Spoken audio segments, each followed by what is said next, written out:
Hey kids, join the club. Get the all-new CCXCC t-shirt made with 100% mutant power. Be like these cool kids. Get it now on dinobeast.com and chrisandersoncomics.com. Is it? Still? Yeah, on my end. It probably is just going to be fuzzy. It's because it's running it through this other program for some reason. And in order for me to bring it up to 1080p or whatever it is, it wants me to pay. Like, why? Doesn't make any sense. Yeah, it should be good at a lower one. Yeah. It still look fine. I don't know. This is. I mean, it looks better. It looks better now. Okay. Maybe it's just catching up. Yeah. All right. Check it out. I do have mutant powers. See, I told you. So let's take a look at the X-Men classic X-Men, I should say. That was X-Men Classics is what it was originally called, right? Now it's Classic X-Men at this point. So we got a great cover by Steve Lytle again. Check out this guy in the corner, like cowering. It's kind of hard to tell there, but he has these pupils that give him this, like, 100-yard stare or whatever they call it. Like, yeah. He's just like gone and terrified, that the Wolverine's taking out his buddies. That's great. Yeah, great action cover, man. And those Hellfire uniforms against Wolverine's yellow. Yeah, he really stands out. But this backup is a very special one. Again, cool Nightcrawler by Lytle again, but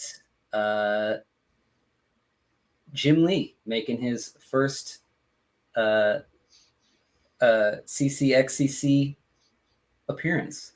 Yeah. Some very early Jim Lee. This is 1989 that this came out. I have a feeling that this was drawn before 1989 though, because we'll take a look at his style here. The story is pretty lame, to be honest with you, and you're gonna have to tell me who this villain is, but here it is. Check it out. So it is not. It doesn't feel like the Jim Lee of X-Men #1 or later. This feels like Punisher War Journal era, maybe. Yeah, it does seem more. It's definitely post Alpha Flight. Yep. It could. It could be. If we were better hosts, we would have looked this up. But it could have been like more like after the first issue he does for X-Men, because then there's a break before he becomes the regular pencil. Right. He does a fill-in kind of a thing. Good looking Storm though. Good looking Storm. It's a good looking Storm. Is Scott Williams on inks? You know what? It's his normal boy. No, actually, that's a good point. It's Joe Rubenstein on inks. And that right there, good point. I mean, I'm the guy who always points out the inks, and I'm the guy who just missed it. Yeah, because we don't know how much heavy lifting Scott Williams does or contributes, because I can't remember seeing anything that Williams did that wasn't over Jim Lee. Well, he did like Will's Portasio and stuff like that, but okay, yeah. You can tell just by looking at this face here that there's brush being used quite heavily, and whereas Williams would sort of do the like the W kind of thing across of it, or the V's, right, and almost exclusively used a quill. There's definitely a lot more brush on here for the feathering and all that stuff, which Williams never would have used. And so I think that the handling of the pencils, I don't know, maybe the pencils were super super tight later Jim Lee era looking stuff, and it's just the inks. Very well could be. So this story kind of opens. This is an Ann Nocenti story. She's done some really really awesome backup stories, in my opinion, that just felt like I don't know. Some of the best ones were just sort of almost like atmospheric, you know? Right. Yeah. And then she's done some real stinkers too, but that's how, I mean, that's the nature of comics, right? You gotta bust it out. You gotta push it out, kick it out the door. This one is kind of weird. Tell me what you think about it. But obviously, I'm going to try my best not to lead your opinion, but it's going to be kind of impossible. So you get Storm flying through the sky here. Cool shot of her up here, you know, framed in the sky, and then people down here. She lands, and then you get this guy with these like this Kirby crackle coming out of his eye, and I don't know if it's like a raindrop or something on his. There's a drop of something on him, kind of gross, and he's very creepy. Oh, she can fly. Maybe she's a mutant like me. You know, maybe she can help me. Oh, I hope she's nice. Ooh. So, you know, this guy is in trouble and looking for help, and is hoping somebody nice will help him out. Clearly, I'm already leading your opinion here, probably. So she's walking down the street, dressed to the nines. This guy in like a scarf and a limo. He gets out, and he comes up, and I don't know. He looks like Pyro almost, or something. I'm not sure who he's supposed to be, and so maybe you can tell me. He says his name is Billy Briggs. Billy Briggs. Old B. Briggs. Bob Briggs. Billy Bob? No, I mean, I think he's just a guy for this story. Okay. So he's walking down the street and he's like, "Oh, excuse me, but can I uh-oh. My camera went funky. Censored, I guess. Come on, come back to me." Man, B. Briggs strikes. Yeah, seriously. Come on.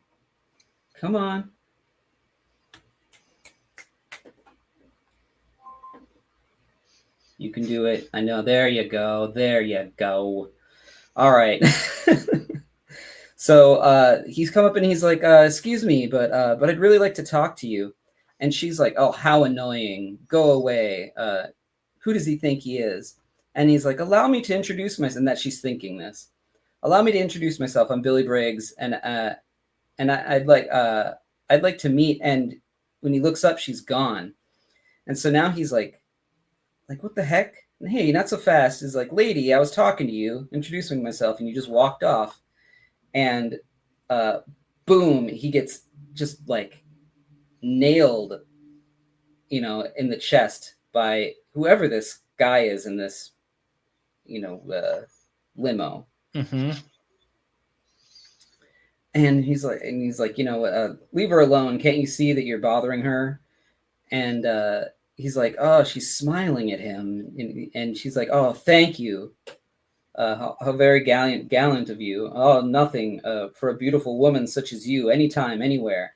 And then now he gets very like incel.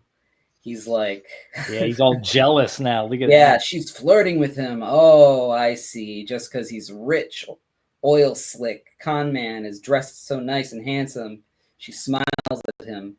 While old Billy is a little too ugly and messy for her. So, like, he's pissed. She blew her off, and she's kind of being a prick too, And so later on, they're back at the mansion, and Colossus is clearing out this tree. Look at that good Jim Lee Colossus right there. Yeah, man. Yeah, he was already had his Colossus ready to go when he did this. I feel like it's there's a lot of Art Adams in this early stuff too. Yeah, man, he was big influence on that era. Yeah, and I think on all of those guys. Mm-hmm. And he and Michael Golden on him, right? So he rips it out. Storm is like moving it, and then this guy's like over in the corner, and he's like, "Ha ha ha ha! Well, look at all this love and camaraderie. This guy's clearly just like lonely and like now he's pissed about it, you know. He probably lived in his mom's basement. She was like 700 pounds, abused him, and and then she passed away, and they sold the house, and now he's out on his own. That's what my guess. And so you know, he all of a sudden the car next to them just explodes, and this guy is like, ha ha ha ha. Nobody move. Basically, he's like, you know, you have 5 seconds to choose which one of your friends lives and which one dies. And so she's like, got this moment where she's looking back and forth between them. And, you know, she's like, I better let the, I let the better fighter survive or for the sake of the X-Men, which would be the best. You know, she's like really thinking about who she's going to let die. Just funny because any other time the X-Men would just be like, screw you, dude, let's fight. But you know, she's looking back and forth between them. You know, all those faces of you know, like the two storms right there, and then that earlier image of when he got all jealous. Yeah, with all the shadows. Like, boy, those don't look like Jim Lee at all. This one here, really, that one, the angle looks, you know, that sort of 3/4 angle. You know, you can kind of see. Yeah, but like, you know, he usually in his work he doesn't do. Yeah, he doesn't like really do those kind of shots. Yeah. Yeah, it's interesting and stuff. So it's an interesting choice here that, like, you know, he was trying them here. Yeah, he's still finding himself, and I think once he locks into position, he's locked into position. Because you know, like a lot of people complain that he hasn't really grown as an artist since, you know, the X-Men days. But when you find something that works and fans are eating it up, you know, you can't argue with the fact that a squiggle on a napkin goes for like $10,000 for the guy. So, you know, obviously he's smart. Mm-hmm. So yeah, she has to choose between the two. She chooses Wolverine, obviously, and then boom, nails him. Now this feels very much like a Jim Lee, shot, you know. And here again with picking up the tree, and she nails him. Like, if this is just a regular guy getting hit by a tree, he's dead. He's totally dead. Totally dead. His skull is caved in. So she, you know, here's Wolverine too, like dead on the ground. So she picks him, uses the wind, picks him up, but of course he's alive. Now that looks like Jim Lee. In fact, I feel like he's used that exact same shot in later X-Men issues. Yeah, give him Wolverine the canines, man. Yeah, you gotta. So boom, throws him way up into the sky, and then boom, back down. So clearly this guy is like got some sort of healing powers or whatever too. And Colossus picks him up, and they're just gonna shred him apart. And he's like, Wolverine, he's a human being. Evil, perhaps. Well, I mean, why is he evil? Because of society, and you just caused it, right? But we know not what made him this way. Well, it's, you know, his obese mother, according to me. He reached out for me for help today, and I ignored him. I'm perhaps as guilty and wrong of wrongdoing as he. Let us bring him into the mansion. Perhaps Jean can help with this sad creature. And so, you know, he's like, you understand why I had to make this? And he's like, yeah, good. Or why I had to choose you? And he's like, yeah, good choice. And she's like, Logan, forget it. I'm going to go get a beer. And then she walks off, and he just like has a sinister look and says, like, looks like I won, lady friend. The end. So I thought that was kind of weird, a weird story. Yeah, that is a weird one. I mean, Storm is very compassionate, you know, for the most part. Yeah, I mean, I don't blame her for, you know, blowing that guy off on the street. You know, it's like just some creeper coming up to you and acting weird, right? And it happened so fast, you know. she was, about her business. Then it just sets up a nice little, here's a new evil menace, and he fights a couple of X-Men. These backups, they have to be done so short. They only have so many pages, and you're not really getting to like develop continuing stories. So sometimes you're just like, let's just have them fight a guy. Yeah. It looks not, it looks nice though. Yeah, I think it does. It looks nice Jim really Lee great. Story. Let's see here. Let me just look. Interesting ending though. It's a cliffhanger. Yeah. So who is this guy? Let's look real fast.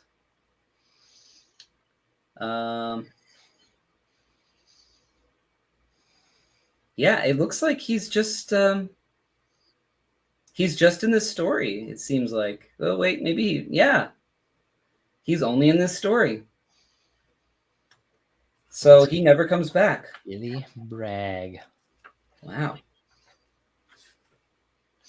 Anyway, that's. I wonder if there was a plan. I wonder if she was planning for him to be something and to come back later, to connect with Shadow King or just something else, just some other mutant thing that she was going to get to work on, and then it never, then that never happened. Could be. And then, he just gets left behind.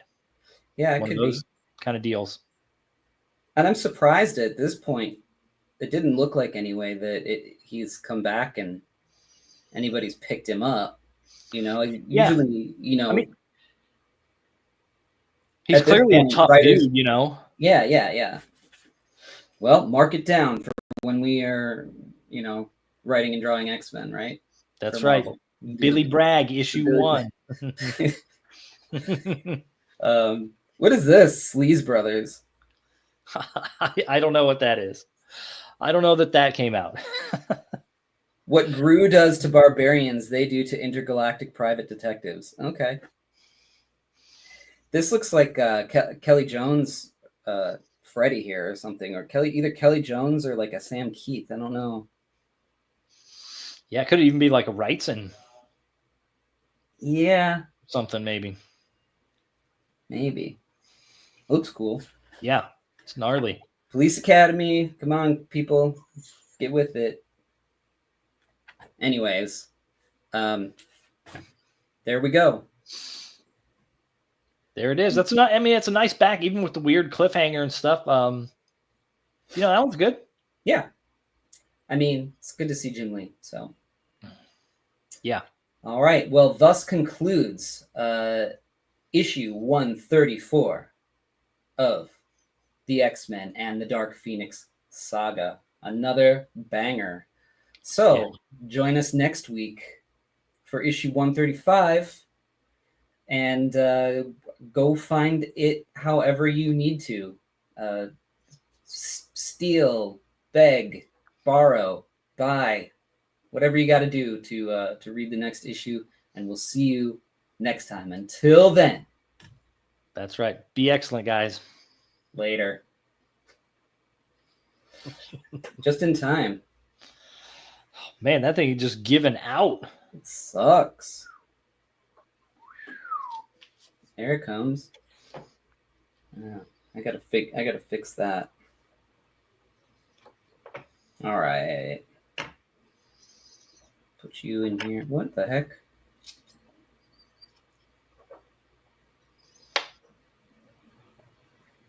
There we go. All right, this is it. Oh yeah. Infamous issue. Mine doesn't look nearly as cool. Oh, your cover? Yeah, it looks like Sandman is oh, that's wow, that's weird. Yeah, Sandman and Jean Grey. He's even got the stars because she sends him lobotomized his mind. Yeah. Yeah. That's what he deserves it though. He more than deserves it. Mm-hmm. What episode is this again? This is episode 47. All right. You ready? Yes, sir. Hit Hey, everybody. Welcome back to the Chris Claremont X-Men Comic Club. I'm here as always with John Coates. How you doing, man? I'm doing excellent today, Chris. Ready for an infamous issue of X-Men. Gosh. Episode 47, issue 135. Look at that beautiful cover. How many times has that cover been homaged? A freaking ton. And I think it's one of Byrne's top covers, certainly on X-Men. Yeah, it's real striking. Yeah, I can think of maybe one that's I might say is better, but at least is just as good. But great stuff here. Well, here she is, defeated by Dark Phoenix. The saga, it has all led to this. I don't think this is the end of it, but it is definitely, this is peak. Yeah. What is that, like a $700 issue you're holding right there, buddy? No, but if someone would like to purchase it for $700, you can DM me. Definitely a key issue. Yeah, great, and our first real great look at Dark Phoenix too. Yeah, right here, big and bold. Look at how evil she looks. Yeah, it's those goofy pupils. Mm-hmm. And I always love when they're crushing the logo. I love the interaction of the logo too. Yeah.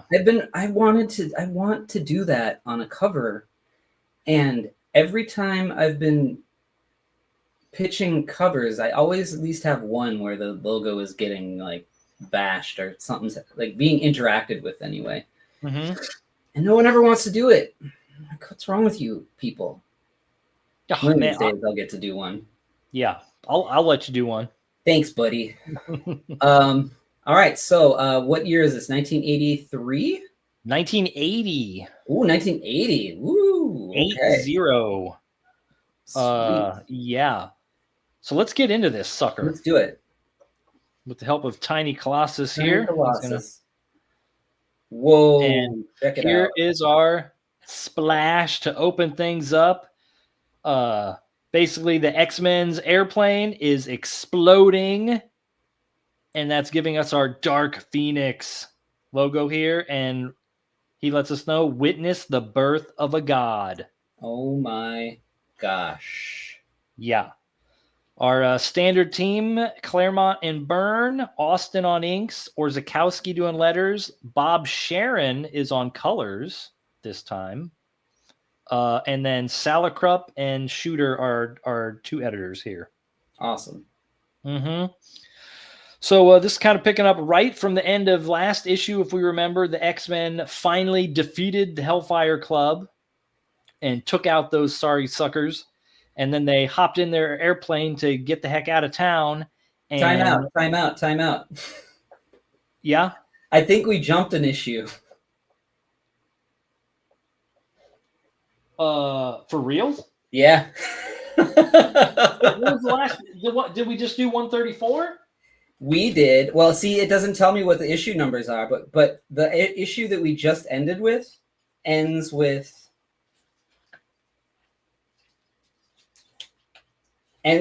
Colossus being collapsing from the mental thing. So we're picking up with the Hellfire Club still having them in their clutches. Wait. Did we just skip a backup? Did we have two backups to do? Or are you saying we haven't recorded this issue, the previous issue? Open that issue up and let me see what the first page looks like. Does it say Too Late the Heroes? Yes. Yeah. We have not recorded that one yet. Are you for reals? I'm for real. No, we totally talked about this. Where Storm looks like a slave.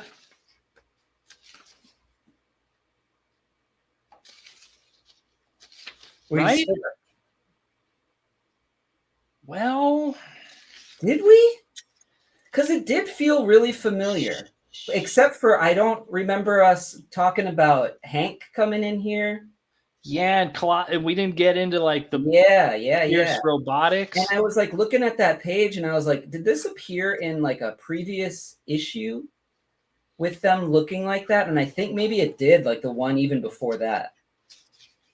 Fuck no, we haven't done it. We have not seen Dark Phoenix yet.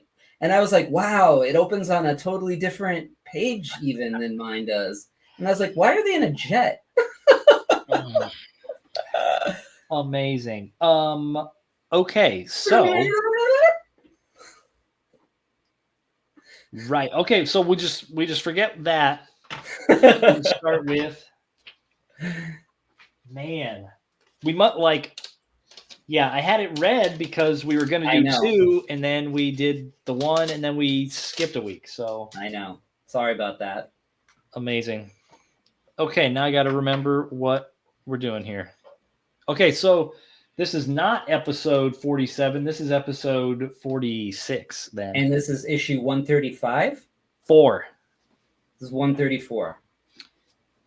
Okay. Oh. Jeepers creepers. Well. All right. Let's do it again. You ready? Yeah, let's go. Hand it back up. All right. Cutting.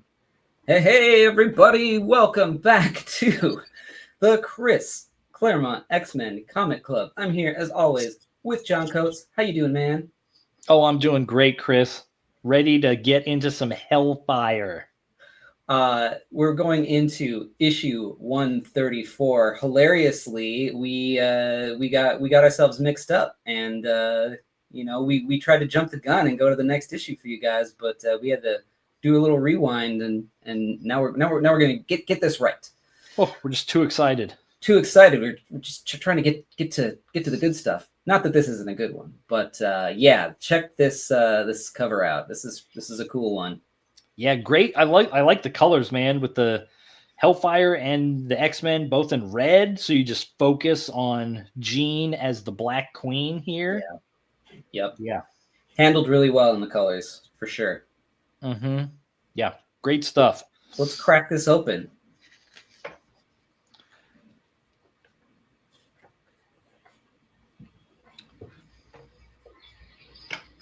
So here we go. Nice little splash page to pick us up right where we left off last issue. Too late, the heroes. Let's look at the first page there. The OJ. Yeah, man. Look at that, make go Bills. Oh man, show them your heels. Reminds me of a certain chase. Anyways. Too Late, the Heroes. That's kind of a weird title for this. It's very, I don't know if it's like Shakespeare or, it's something. It's dramatic. Needs to be. Claremont and Byrne, Austin on inks, Orzechowski, Bob Sharon doing colors for us here. And Salicrup and Shooter are our editors, of course. Sweet. And last issue ended with the X-Men are all in chains. Hellfire is victorious. Jean has turned into the Black Queen thanks to Jason Wingard, a.k.a. Mastermind. And he fought Cyclops in a psychic duel, and he basically killed Cyclops in that psychic battle. And here's Psych trying to recover from that. Yep. He says that Wingard killed his astral form, and the shock of that psychic murder almost finished his physical body as well. Wow.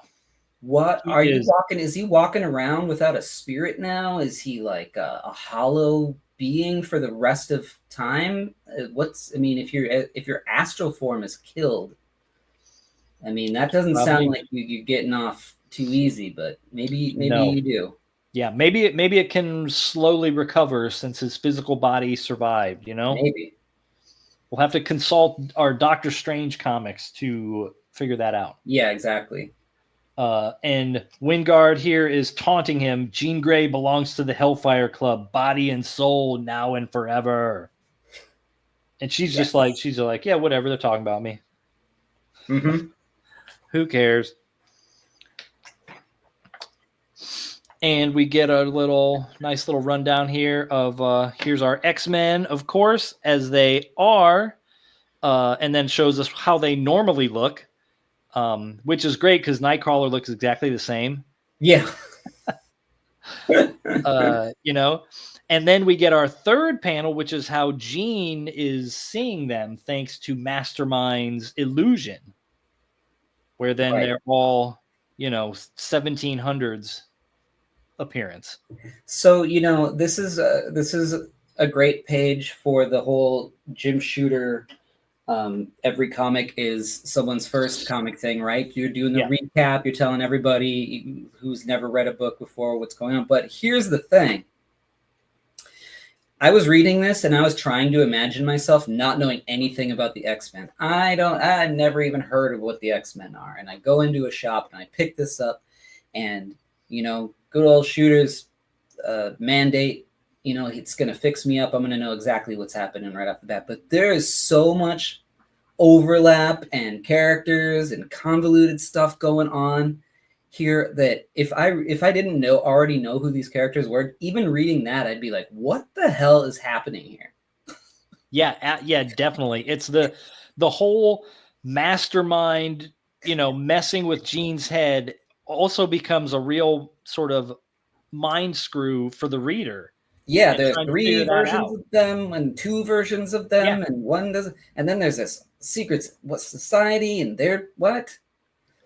Yeah, exactly. And like the recap here, like it's not like a standard, just like they fought this guy and here was the resolution, and they went to this place. Now here we are. Right. It's just sort of like a character setup without some of the other stuff, and it is really confusing because you're like, but they're trapped, and now why do they look like this?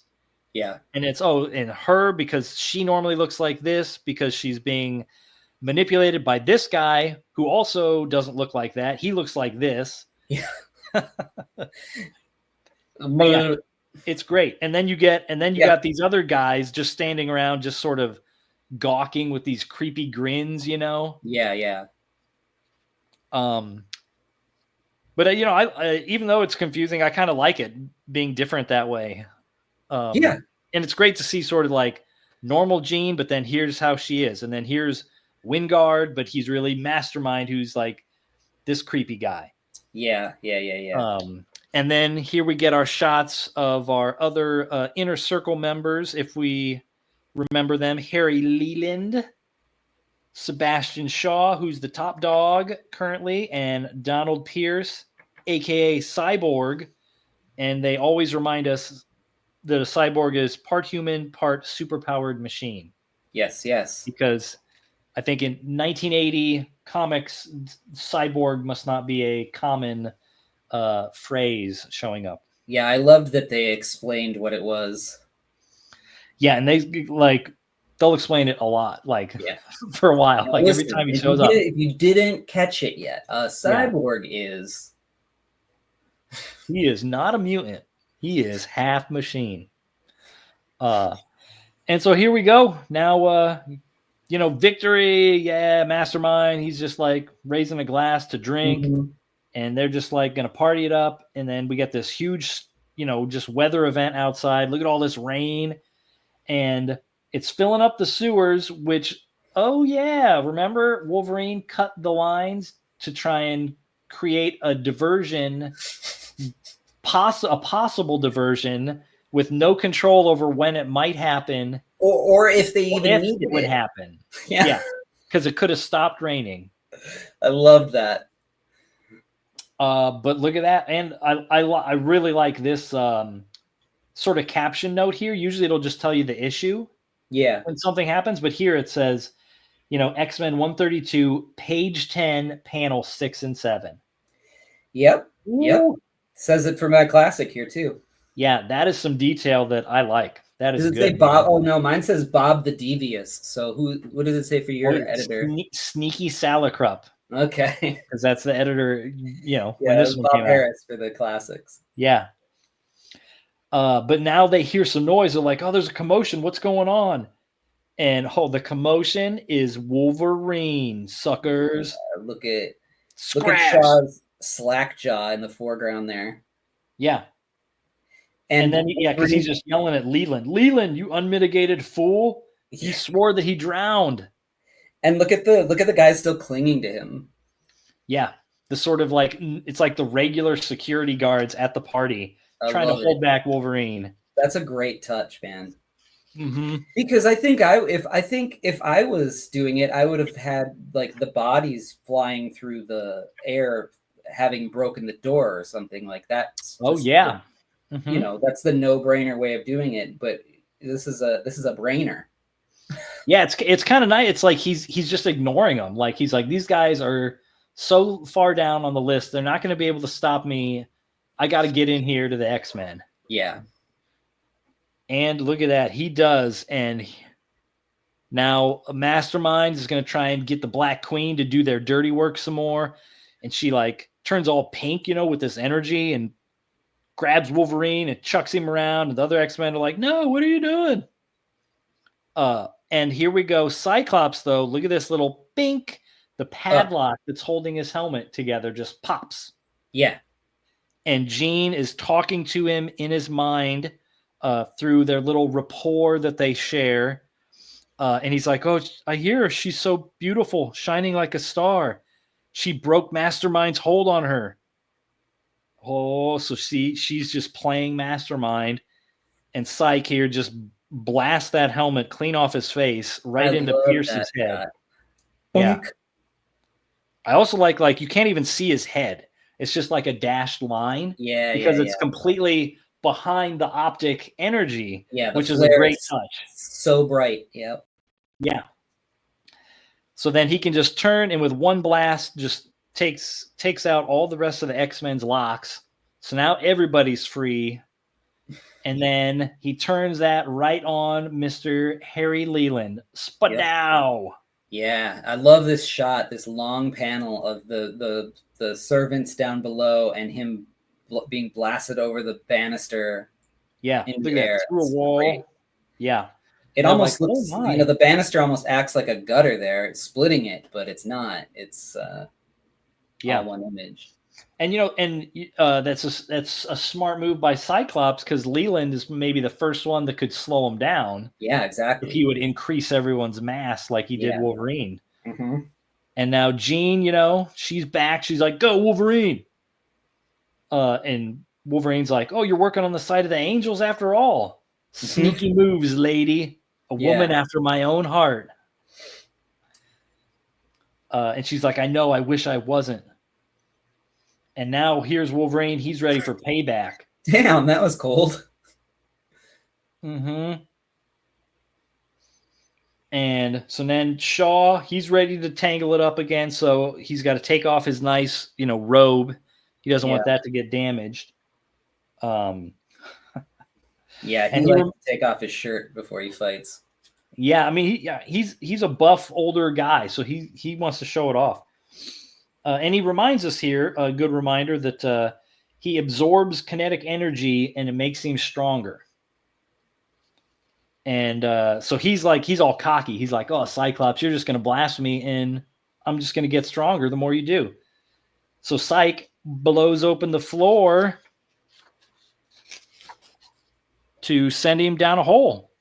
Right. Get out of here. Kinetic energy, but that's fine. It's fine. Yeah. Except for he just can't reach him now, I guess. So that's good. Yeah. It's going to take him a minute to get back up here. Yeah. And now we're going to get some Pierce versus X-Men action here. And Pierce really hasn't done a whole lot. No. He's been a little more in the background. Colossus, just picks him up thinking like, oh, he's just this normal guy. But he just kicks Colossus right in the head and knocks him down. Yeah. And so he has to turn, he turns metal and he's like, my pride is hurt worse than my body. And of course, Cyclops, as he's done in previous issues, in the middle of a fight kind of gives Colossus a lashing. You know, he's like, you should have anticipated that. Use your brain next time, you know? Yeah, why isn't he in metal form here? Yeah, why didn't he? He should have been right off the bat. Yeah. I don't know. And so, you know, the other X-Men, they're going after Pierce, but Cyclops is like, leave Mastermind to me because it's payback time. But Mastermind here, he's like, I don't think so. And he starts to like sort of kind of create an illusion, you know, to make himself just like disappear into the wall here. And they're kind of doing it with the colors. Yeah. You know, very interesting way to just sort of sneak off. Yep, I like that. I like that that little trick that they're using there. Yeah. And so now we're back to Wolverine, who jumps off this balcony. Yeah. Claws first, going straight at Leland, who freaks out and makes Wolverine heavier like he did before, which was dumb because then Wolverine lands on him and they both just kind of go through the floor. Yeah. Look how Wolverine's back, the black things on his back blend into the ear things that he has, and it ends up he looks like Devil Man or something there, like the huge ears. Uh-huh. It's just the angle of the shot, but you know, It's funny. Yeah. And here comes Shaw, like he's like down in like the basement now, right? And he's like running to try and he's got to get some stairs to get back up there, right? And here we get one of these great Nightcrawler teleport panels. He's just like bamfing right in here and just grabbing him in the head and taking him down.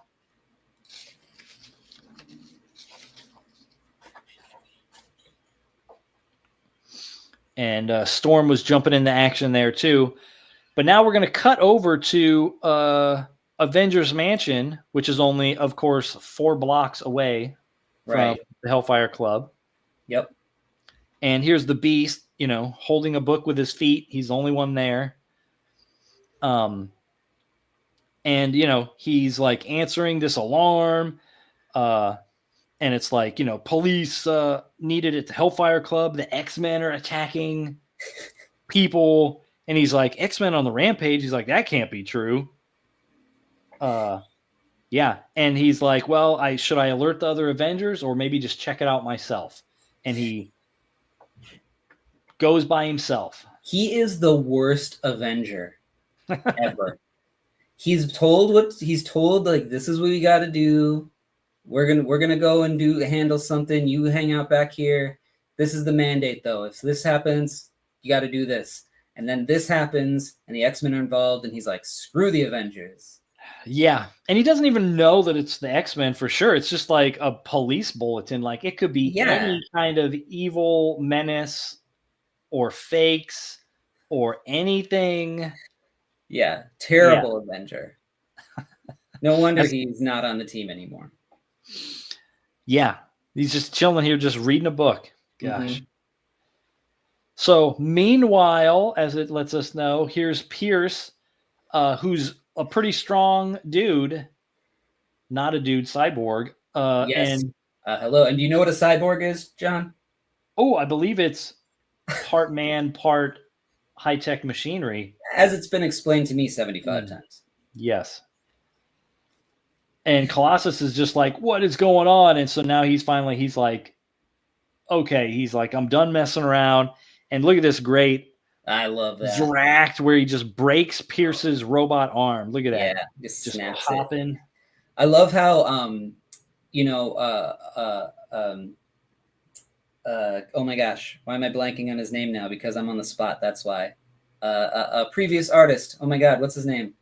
What, Cockrum? Yes, Cockrum. So Cockrum, you know, I famously pointed out that he did not leave enough room for a brain in Colossus's head. And I think that Byrne probably also noticed that and compensated the other way by giving him such a crazy brow. Yeah, I mean, it looks a little weird, like up here in this top panel and stuff. Yeah, I just like it's funny when he draws it. He doesn't always draw him that way, but every once in a while, it's like, whoa. Yeah. Yeah, I wonder if it's like the hairline or something, just like it's the balls of brow that he draws, I think. Yeah. And down here, so Pierce takes his snapped arm and uses like the electronics to just like jam inside Colossus's face to like the nub. Shock him. And we get this interesting little tidbit here where Pierce is yelling at him, "I may only be half a man, but I'm more human than you'll ever be, freak." Ooh. Which is interesting because he's calling Colossus a freak because Colossus is a mutant. Right. So he clearly doesn't like mutants. Right. But he's partnered as this inner circle with all these other mutants to take over the world. Right. But he doesn't seem to like them. So, what's going on there? Little interesting. Is that a misstep? Doesn't feel like Claremont does too many missteps. So is that a misstep, or are we gonna find something else out about him in the future? Yeah, we're gonna find out some good Pierce stuff. Cool. Down the road. Exciting. Yeah, so it's a nice little build-in kind of thing with one of the inner circle members here. I love it. And finally, Colossus shakes it off, and he's like, "Oh, he's gone."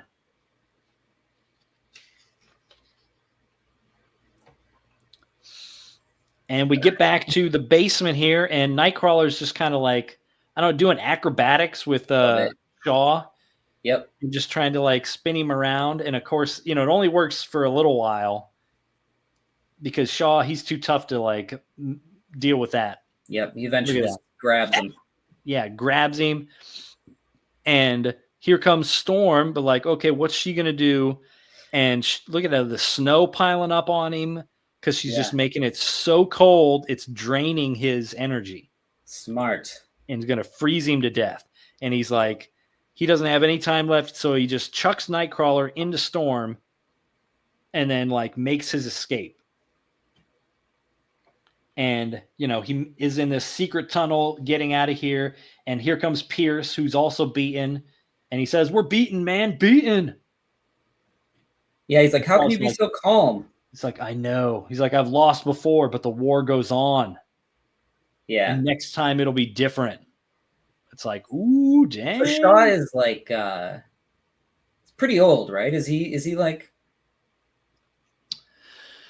That's a great question there, Chris. And I don't remember if it ever comes up if he has sort of if he's like a longer life kind of mutant. Like we have some that will show up that are obviously really long lived. Including like Wolverine. Mm-hmm. But I don't know for sure if Shaw it would almost make sense because of like the way he makes these guys dress and stuff. Yeah. That's what I was thinking. Like it would just make so much sense that he would actually be from the 1700s, from colonial America or something. Yeah, and if he's like the way that he's so calm, it's like, somebody who's been through a lot, Yeah. Would that's like a character thing that would make sense to me. Yeah. We'll say in our minds that's how it's going to be. Okay. And then we'll find out if we ever get told something different. Yeah. And so back upstairs, Cyclops is running into the party. But of course, Mastermind, that dirty SOB, is still messing with people. So he creates an illusion that Cyclops is actually blasting away. So everybody's freaking out and running away, thinking the X-Men are, there to injure him. Right. And what do you know? Finally, here comes our little wires. And it finally pays off and all the lights go out. And you get this great silhouette of Cyclops there with just the red. I love how it's also it's also shown in the little, like a little box, like a little panel, like, because as they were talking about it earlier in the issue, it was a series of small boxes. And so, when he retells it here, it's the same size little tiny box. Yep. And like Cyclops isn't even happy that it happened. Like he's like, oh, that's all we need. There's a panic on our hands. It's going to make us sitting ducks. That's what I was saying when he did that. I was like, how do you know that you're going to need it at that time or that it's going to be the right thing? Yeah. But hey, Wolverine's a professional, you know, he knows his business. I mean, he's 100 years old, so. Uh-huh. And on cue, boop, lights a match or hit one of his cigarettes and to create some light. And we get this great image there, you know, him with Cyclops. And of course, he has taken care of Leland in some manner. And so now it's like, hey, he tells him, find Nightcrawler and Storm. We're getting out of here. And he's like, too bad. I hate leaving a fight half finished, but you're the boss. So that's one of these times. Oh, there's a little bit of respect there, you know, like times before, like when they've left and the fight seems to not be done, Wolverine is ready to just take it out of Cyclops. Like, we're not cowards. The X-Men don't cut and run. You suck, you know, basically. Yep. But here he's like, okay, you're the boss. He's coming around. Yeah. And, but what's Jean Grey up to? Look at this, man. She's still dressed as the Black Queen, of course. And just in the shadows, you can't even see her. You just see her hair in this cape. Yeah. The way her eyes are hidden is great. Yeah. She's motionless, a shadow among shadows, feeling dark fire consume her soul. Ooh. She's terrified, more afraid now than she's ever been because she knows what is happening to her and she cannot stop it. Oh my goodness. And in the foreground, here is Mastermind trying to hide still. Yep, coming out of the shadow. It's really cool. Using that effect again. Yep. And he's thinking, I lost control of Jean. But how? Like, I thought I anticipated everything. Yeah. And of course, she's like, you made a mistake, Jason. You slew the man I loved before my eyes. And instead of severing my last connection with the X-Men, that acted like a bucket of ice water in my face. Man, she did the ice bucket challenge. Yeah. And look at this, like all this swirling energy around her. You just see the glowing eyes in the shadow. So good. Yeah, because she is fully unleashed and she just yells at him, your power is nothing. Nothing.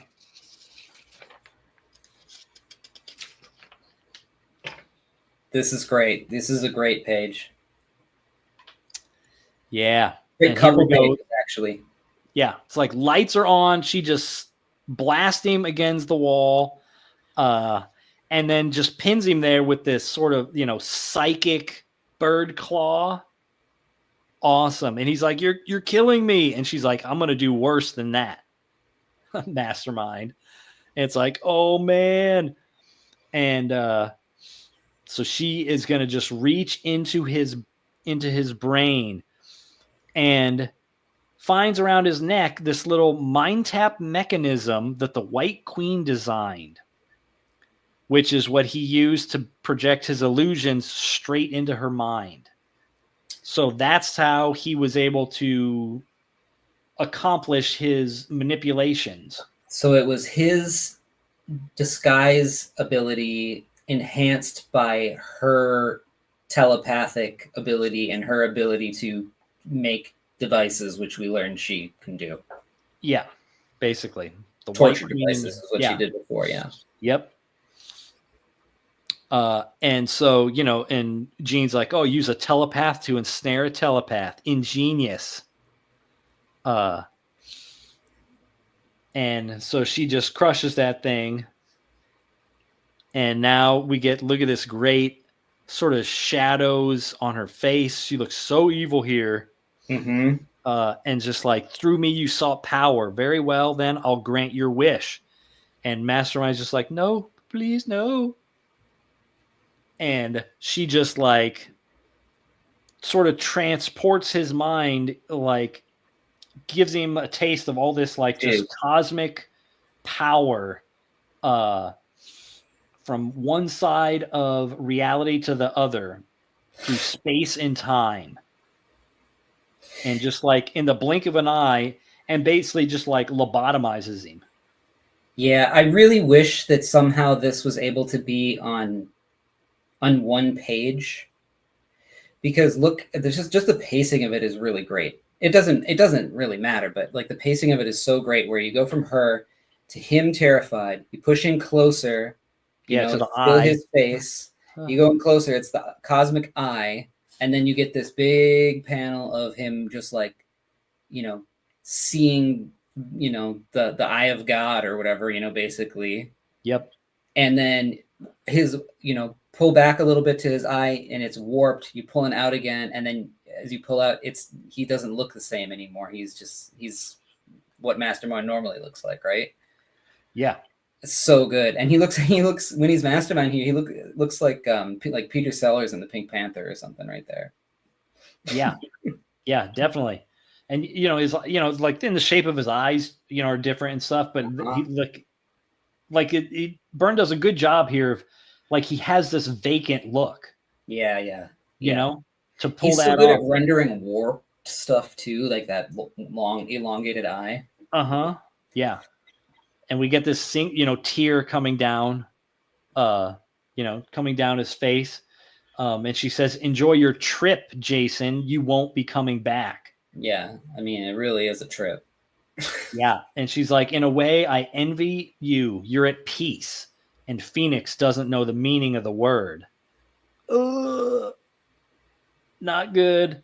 But look at that, man. Just woo. But that's what you get, Mastermind. That's you right. Mess with people, mess with the bull, you're gonna get the horns, right? Mm-hmm. Yep. And so now it's really laying it on like what Jean's going through. She hears music, a symphony of power, long sought and well remembered. Transfixed by an unhuman joy, her burning soul spreads its wings and soars towards a destiny that will no longer be denied. But here comes a guy who might try and deny it. Jean. Yeah.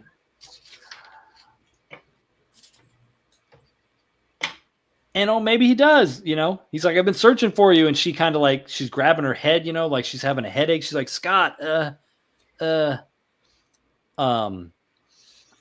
and he can tell right away that she's like trying to block off the rapport they've got between them. Like she's trying to hide something from him. Yeah. And when her voices, when her dialogue boxes are like that, it's the Phoenix Force is in control. That's a good eye. Yeah, right? And when it's her regular one, it's Jean. So right now, Jean is just a little whisper in there, I take it. Yeah. Because they are two different beings, right? That are just inhabiting one body. No, it's all her. It's all one. It's just she's trying. It's not quite even like a split personality.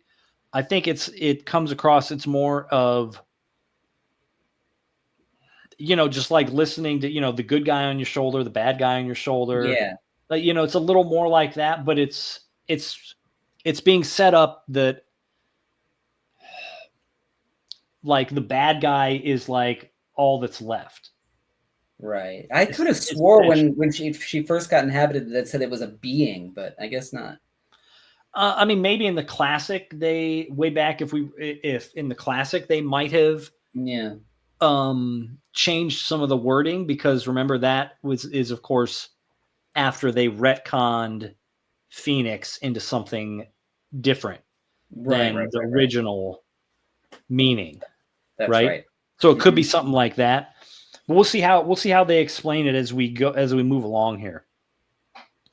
And she just basically tells him like, "I took care of Mastermind," and everyone's like getting together, and they're like, "Hey, let's get out of here. Time to leave."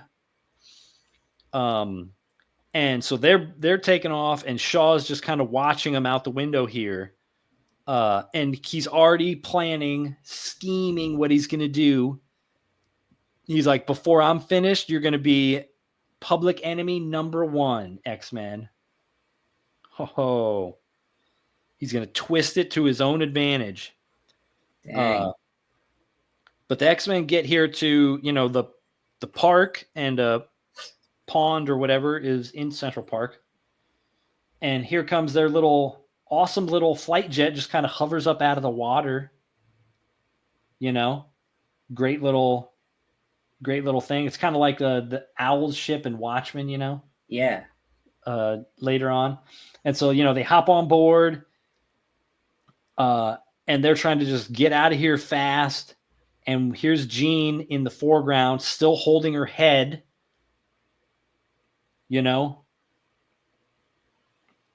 She's like, but it's too late for my darling, for me, for us, for everything.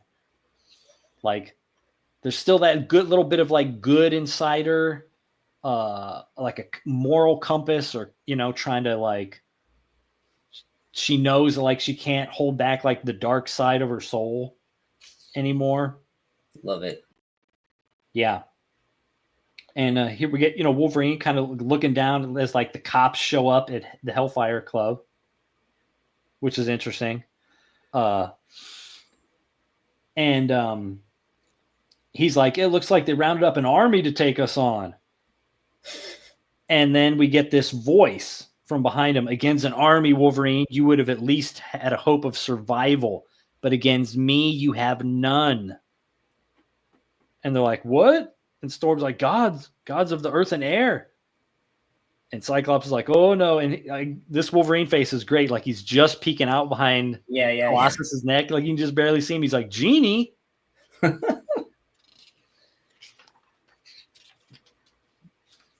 And oh my gosh, what are they looking at? What are they looking at?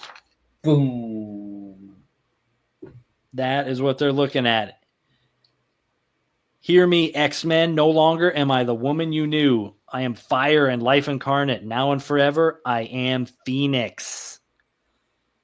And then she blows up the airplane. Boom. Oh my God. Everybody's dead. Next issue, Dark Phoenix. And here's our first big cool glance of Dark Phoenix. Yep. Just first glance at the color change. Yeah.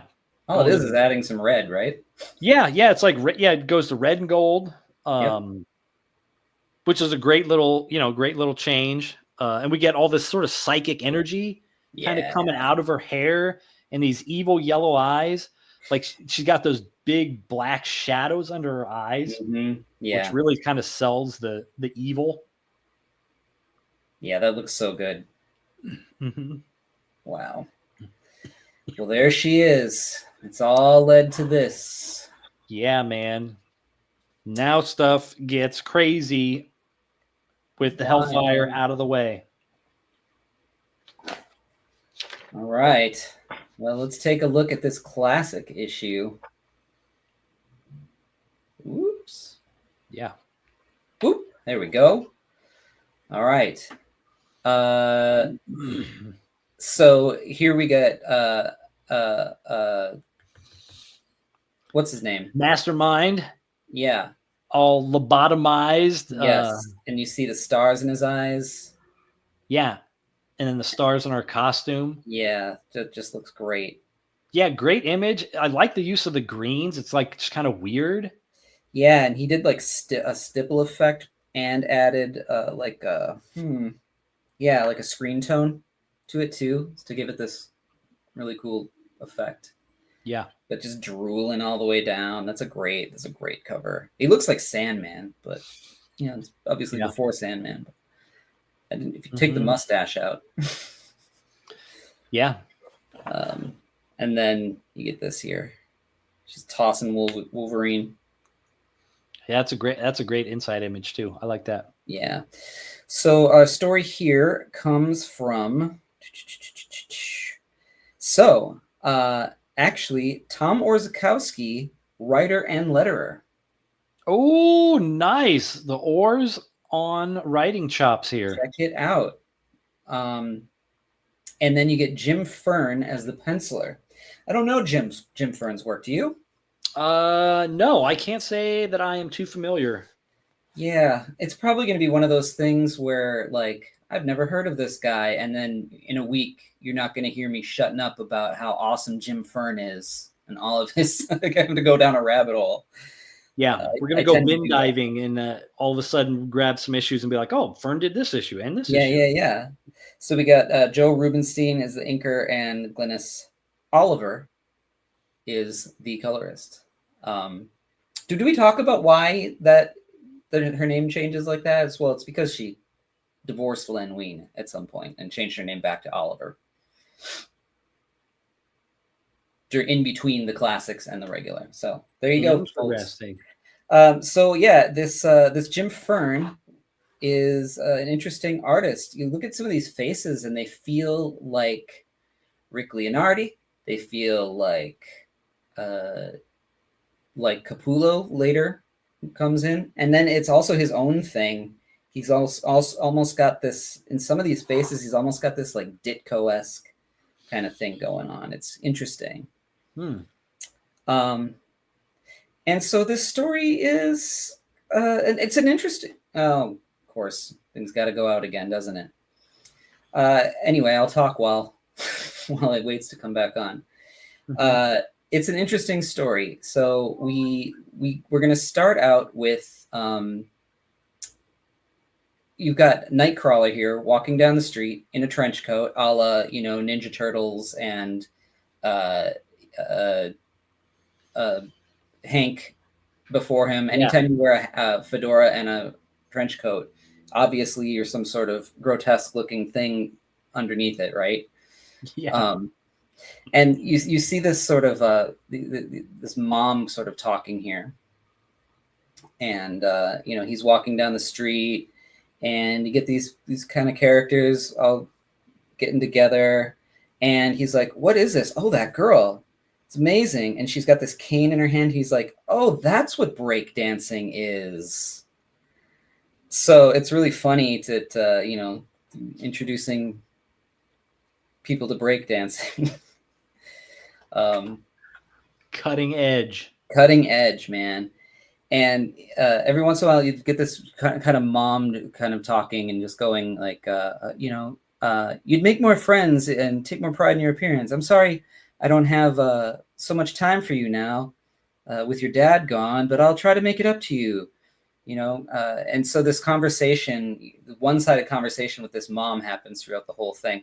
So while she's breakdancing, everybody is distracted, and these other punk kids come in and start pickpocketing. And he's like, "Hey, stop pickpocketing them!"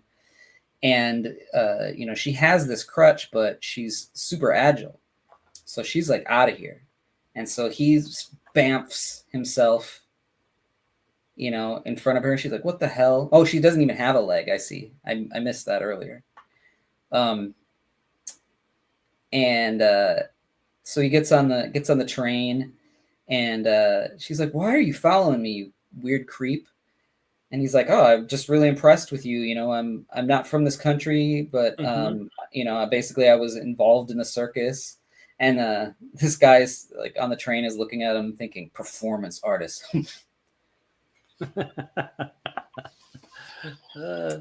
And then the mom's like, "Watch out for yourself. Be sure to come straight home this time after you do your breakdancing or whatever." And she's out of there. He's chasing her down the street, ends up in an alleyway, and he's like, they're like, "What's this now? What are you doing?" And he's like, "Oh, I'm looking for a young woman." He's like, "Oh, that's probably not the smartest thing to say." And so they just like jump him, and he starts fighting with them. And she's like, "Those kids that you've been hanging out with, they look to me like a gang, and I hope that you're not, you've got good sense to stay clear of them." She's watching as he's like kicking the crap out of them. Really great faces on all this stuff. Great expressions.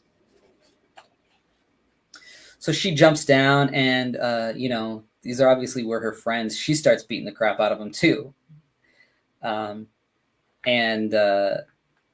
mom's like, please do more to help out around here with your little brother, and we're always picking up after you. And so they start walking off, and he's like, those kids surprised me. I might have been hurt had you not jumped down to help me. And he starts talking about, she's like, nice outfit. Are you one of the Avengers? And he's like, no, I'm on a thing called the X-Men. We're people born with extraordinary abilities. And she's like, oh, that's the lamest come on. And so he's doing all these stuff, and he's like, hey, I've got this miniature device. We have a thing called Cerebro that looks for the genetic makeup of people who are called mutants. And I have a little mini one in my pocket, and it led me to you. And then the mom, kicks in, and she's like, don't bring those creeps home with you. And so they're going down the street and just kind of talking some more, and he's talks about more about how he was in the circus and like how he loves performing, and the mom's like, if you don't like the way things are around here, well, I don't like that attitude, and if you want to go, then go. Who's going to take care of you? Your worthless friends of yours. And so I think he got hurt, and so she takes him to this person who kind of like fixes them up a little bit, and they're going and they're sitting in the park and they're talking some more, and he's like, well, you should come join this boarding school for people who are gifted like you. And she's like, oh, I've got friends, and they come and hang around. It's kind of odd group of friends. And the mom's like, you think you could just show up here when you're in trouble? Get out. And again, like, just really great expressions on these characters' faces. The drawing here, like Fern's art, like the way he does faces and some like the gestures and the storytelling, it reminds me a bit of Buckingham. Fables. Yep.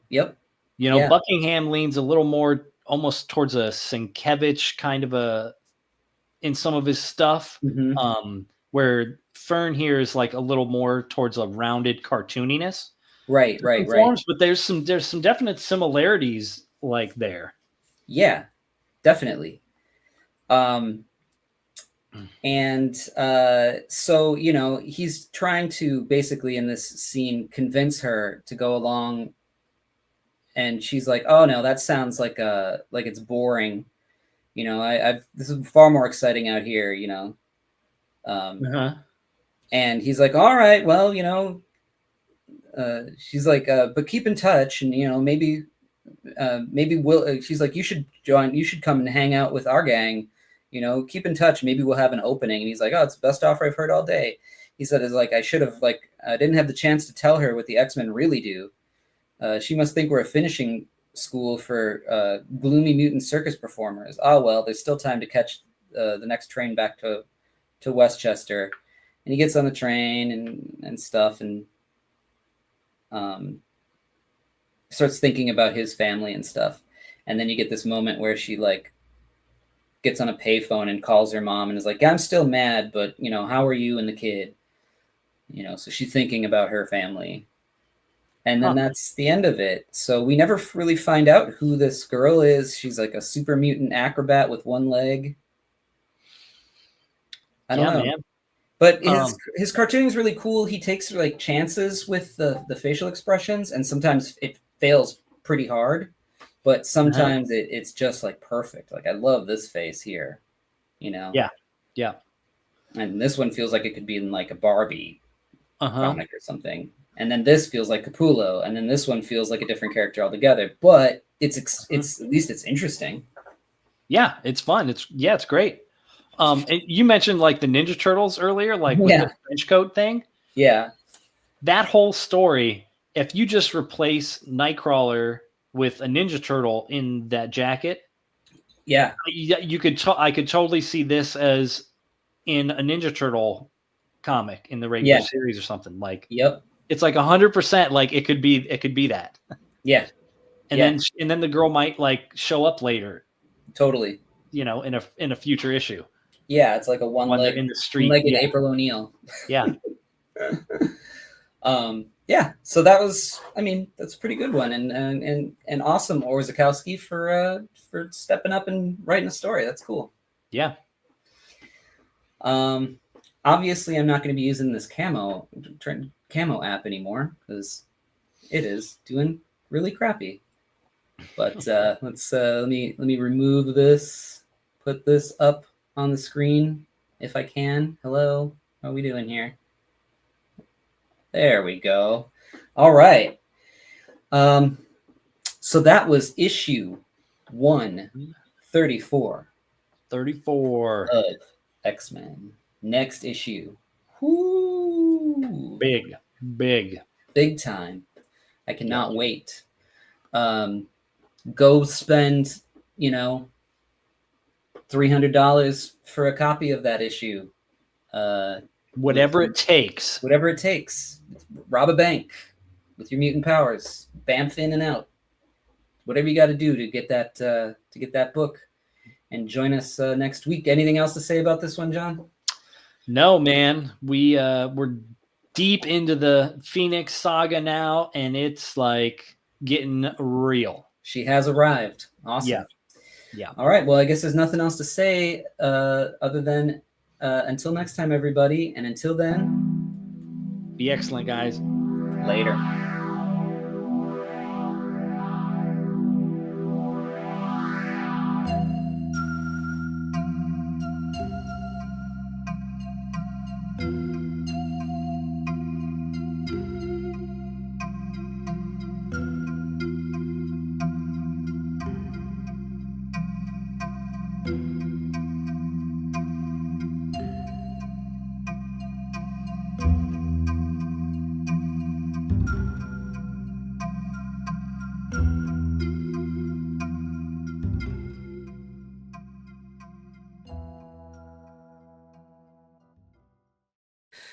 Check out DinoBeast.com for all things John Coates like Dino Beast, Ninja 4, M.L.F, Berserker, and more.